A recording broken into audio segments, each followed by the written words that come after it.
जी 4 दबंग रखे ने भाई हुणा ने। एक ट्रैक्टर जिहड़ा वा वो एग्री मास्टर है जदीद कंपनी वाला है, यानी कि एक की कीमत दे विच ही बाकी 4 आ जांदे ने जो इन्हां पुराने मॉडल रखे। इवें गल है जी। ते लो जी पाकिस्तान होए ते जगाड़ ना लाए कित्थे हो सकदा। ते बाबा जी दोस्तों साडे मगर इस टाइम मौजूद है जी बड़ा जदीद ट्रैक्टर एग्री मास्टर 804। जिवें कि तुहानूं पता वा साडे पाकिस्तान दे विच फिलहाल ਇਹੋ ਜਿਹੇ ਟਰੈਕਟਰ ਨੇ ਸਾਡੇ ਜ਼ਿਮੀਂਦਾਰਾਂ ਦੇ ਵੱਸੋਂ ਬਾਹਰ ਨੇ, ਕਿਉਂਕਿ ਕੀਮਤਾਂ ਬਹੁਤ ਜ਼ਿਆਦਾ ਨੇ। ਤੇ ਇਹਦੇ ਵਿੱਚ ਤੁਹਾਨੂੰ ਜਿਵੇਂ ਕਿ ਪਤਾ ਵਾ ਡਬਲ ਸਪੀਡਾਂ ਆ ਜਾਂਦੀਆਂ, ਟ੍ਰਿਪਲ ਵੀ ਸਪੀਡਾਂ ਮਿਲ ਜਾਂਦੀਆਂ ਸਾਡੇ ਜ਼ਿਮੀਂਦਾਰਾਂ ਨੂੰ PTO ਦੀਆਂ। ਤੇ ਪਿੱਛੇ ਆ ਜੀ ਵੱਡੀ ਬੇਲਰ ਮਸ਼ੀਨ ਭਾਈ ਹੁਣੀ ਸਾਡੇ ਨਾਲ ਮੌਜੂਦ ਨੇ ਤੇ ਇਹ ਸਰਵਿਸ ਦਿੰਦੇ ਨੇ ਆਲ ਪੰਜਾਬ ਦੇ ਵਿੱਚ। ਤੇ ਇਹ ਬੇਲਰ ਮਸ਼ੀਨਾਂ ਚਲਾਉਂਦੇ ਨੇ, ਮੂੰਜੀ ਦੀ ਗੱਠੇ ਬੰਨਣ ਵਾਲੀ, ਇਸ ਤੋਂ ਇਲਾਵਾ ਗੰਦਮ ਦੀ ਜਿਹੜੀ ਪਰਾਲੀ ਉਹਦੀ ਵੀ ਗੱਟੇ ਗੁੱਟੇ ਬੰਨ੍ਹਦੇ ਨੇ। ਇਹਦਾ ਇਹ ਮਕਸਦ ਹੈ ਇਹਨੂੰ ਚਲਾਉਣ ਵਾਸਤੇ ਕਮ ਅਜ਼ ਕਮ 1000 ਚੱਕਰ ਚਾਹੀਦੇ ਨੇ। ਸਾਡੇ ਲੋਕਲ ਟਰੈਕਟਰਾਂ ਦੇ ਵਿੱਚ ਕਿਸੇ ਵੀ ਟਰੈਕਟਰ ਦੇ ਵਿੱਚ ਫਿਲਹਾਲ 1000 ਚੱਕਰ ਨਹੀਂ ਹੈ।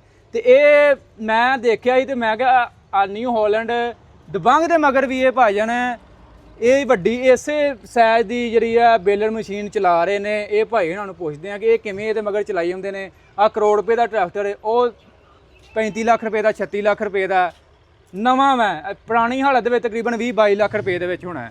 ਯਾਨੀ ਕਿ ਕਰੋੜ ਵਾਲਾ ਕੰਮ ਜਿਹੜਾ ਵਾ 22 ਲੱਖ ਰੁਪਏ ਦੇ ਵਿੱਚ ਲਈ ਜਾਂਦੇ ਨੇ। ਭਾਈ ਉਹਨਾਂ ਨੂੰ ਪੁੱਛਦੇ ਆ ਆਇਆ ਕਿ ਇਹ ਕਿਵੇਂ ਚਲਾ ਰਹੇ ਨੇ। अस्सलाम वालेकुम जी। जी वालेकुम अस्सलाम। ਭਾਈ ਸਾਨੂੰ ਦੱਸੋ ਇਹ ਟਰੈਕਟਰ ਮੇਰਾ ਖਿਆਲ ਹੈ ਕਿ 95 ਲੱਖ ਕਰੋੜ ਦੇ ਕਰੀਬ ਹੋਣਾ ਹੈ, ਕਿਉਂਕਿ ਜਦੀਦ ਟਰੈਕਟਰ ਹੈ। ਤੇ ਇਹਦਾ ਕੰਮ ਤੁਸੀਂ ਉਹ ਆਪਣੇ ਲੋਕਲ ਟਰੈਕਟਰ ਕੋ ਵੀ ਲਈ ਜਾਂਦੇ ਹੋ, ਕਿਵੇਂ ਚਲਾਈ ਜਾ ਰਹੇ ਬਾਈ? ਆ ਜਿਹੜਾ ਦਬੰਗ ਟਰੈਕਟਰ ਹੈ ਨਾ ਨਿਊ ਹਾਲੈਂਡ ਜੀ ਜੀ, ਇਹਦੇ ਚੱਕਰ ਵੱਧ ਜਾਂਦੇ ਨੇ, ਇਹਦੀਆਂ ਗਰਾਰੀਆਂ ਜਿਹੜੀਆਂ ਚੇਂਜ ਹੋ ਜਾਂਦੀਆਂ ਨੇ। ਅੱਛਾ, ਇਹਦੀਆਂ ਗਰਾਰ ਆਲਟੇਸ਼ਨ ਕਰਕੇ ਗਰਾਰੀਆਂ ਚੇਂਜ ਕਰਕੇ ਇਹਦੇ 1000 ਚੱਕਰ ਪੂਰੇ ਹੋ ਜਾਂਦੇ ਨੇ। 1000 ਚੱਕਰ ਜੀ, ਜਦੋਂ 1000 ਚੱਕਰ ਇਹਦਾ ਪੂਰਾ ਹੋ ਜਾਏਗਾ ਫਿਰ ਇਸ ਮਸ਼ੀਨ ਨੂੰ ਆਸਾਨੀ ਨਾਲ ਚਲਾ ਸਕਦਾ। ਜਦੋਂ ਕਿ 85 75 ਜਾਂ ਰੂਸੀ ਗਰਾਰੀ ਚੇਂਜ ਨਹੀਂ ਹੁੰਦੀ, ਉਹਦੇ ਚੱਕਰ ਨਹੀਂ ਵੱਧ ਸਕਦੇ। ਅੱਛਾ, ਇਸ ਲਈ ਇਹ ਉਹ ਨਹੀਂ ਚਲਾ ਸਕਦਾ ਬੇਲਰ ਮਸ਼ੀਨ ਨੂੰ। ਇਹ ਦਬੰਗ ਜਿਹੜਾ ਇਹਨੂੰ ਚਲਾ ਲੈਂਦਾ ਹੈ। ਹਾਂ ਲਓ ਜੀ, ਇਹ ਵੀ ਇੱਕ ਨਿਊ ਹਾਲੈਂਡ ਦਬੰਗ ਨੂੰ ਇੱਕ ਐਜ ਹਾਸਲ ਹੋ ਗਿਆ ਕਿ ਇਹਨਾਂ ਦੀਆਂ ਗਰਾੜੀਆਂ ਚੇਂਜ ਹੋ ਕੇ ਇਹਨਾਂ ਦੇ ਪਿੱਛੇ PTO ਦਾ ਜਿਹੜਾ 1000 ਚੱਕਰ ਹੋ ਜਾਂਦੇ। ਪੂਰੇ 1000 ਹੁੰਦੇ ਕਿ ਵੱਧ ਘੱਟ ਹੋ ਜਾਂਦੇ? 1000 ਚੱਕਰ 1000 ਚੱਕਰ ਹੋ ਜਾਂਦੇ ਨੇ। 1000 ਚੱਕਰ ਵਾਸਤੇ ਆ ਪਿੱਛੇ ਬੇਲਰ ਮਸ਼ੀਨ ਚੈੱਕ ਕਰ ਲਓ ਕਿੱਡੀ ਤਗੜੀ ਹੈ। ਮੈਂ ਨਾ ਟਰੈਕਟਰ ਅੱਗੇ ਬੱਚਾ ਨਜ਼ਰ ਆਉਂਦਾ ਇਹਦੇ ਮਗਰ, ਕਿਉਂ ਭਾਈ ਏਡੀ ਤਗੜੀ ਮਸ਼ੀਨ ਹੈ।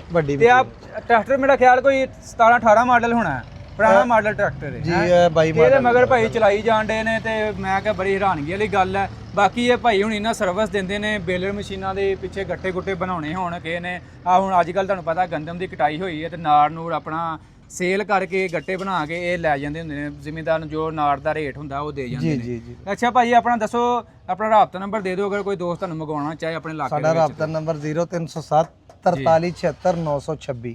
ਨੈਕਸਸ ਬਾਇਓਮਾਸ ਕੰਪਨੀ ਦਾ ਨਾਮ ਹੈ। ਨੈਕਸਸ ਬਾਇਓਮਾਸ ਕੰਪਨੀ ਹੈ ਜੀ, ਜਿਹੜੀ ਇਹ ਸਾਰੇ ਮੁxtਲਿਫ ਪੰਜਾਬ ਦੇ ਵਿੱਚ ਆਲ ਓਵਰ ਪੰਜਾਬ 'ਚ ਜਾਂਦੇ ਹੋ ਜੀ? ਜੀ ਪੂਰਾ ਪੰਜਾਬ ਜੀ। ਤੇ ਕਿੰਨੀਆਂ ਕੁ ਤੁਹਾਡੇ ਕੋਲ ਬੇਲਰ ਮਸ਼ੀਨਾਂ, ਕਿੰਨੀਆਂ ਮਸ਼ੀਨਾਂ ਨੇ ਆਪਣੇ? ਸਾਡੇ ਕੋਲ ਬਾਈ ਇਸ ਟਾਈਮ 5 ਮਸ਼ੀਨਾਂ ਨੇ। 5 ਮਸ਼ੀਨਾਂ ਨੇ ਤੇ ਇੱਕ ਐਗਰੀ ਮਾਸਟਰ ਹੈ ਜੀ ਜੀ, ਤੇ 2 ਦਬੰਗ ਨੇ। ਦਬੰਗ ਨੇ ਜੀ, ਤੇ ਬਲਕਿ ਬਾਕੀ 4 ਦਬੰਗ ਨੇ, ਇੱਕ ਐਗਰੀ ਮਾਸਟਰ। ਲਓ ਜੀ 4 ਦਬੰਗ ਰੱਖੇ ਨੇ ਭਾਈ ਹੁਣਾਂ ਨੇ।